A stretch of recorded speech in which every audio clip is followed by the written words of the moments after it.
తెలంగాణలో పార్టీ మారిన 10 మంది ఎమ్మెల్యేలకు క్లీన్ చిట్ ఇవ్వడం చట్టం తన పని తాను చేసుకుపోవడమేనే లేక ఇది ప్రజాస్వామ్యంపై బహిరంగ దాడా? తెలంగాణ రాజకీయాల్లో హాట్ టాపిక్ అయిన పార్టీ మారిన ఎమ్మెల్యేల అనర్హత పిటిషన్ పరిశీలించిన శాసనసభ స్పీకర్ గడ్డం ప్రసాద్ కుమార్ సంచలన తీర్పును ప్రకటించారు.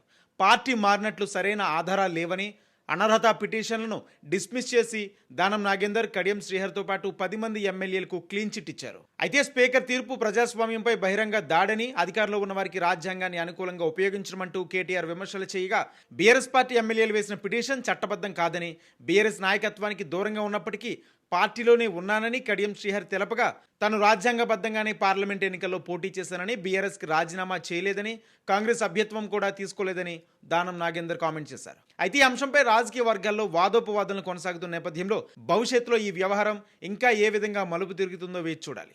ప్రజాస్వామ్య వ్యవస్థలో చట్టం, రాజకీయాలు, ప్రజాభిప్రాయం ఈ మూడింటి మధ్య సమతుల్యత ఎలా కొనసాగుతుందన్నదే ఇప్పుడు ప్రధాన ప్రశ్నగా మారింది.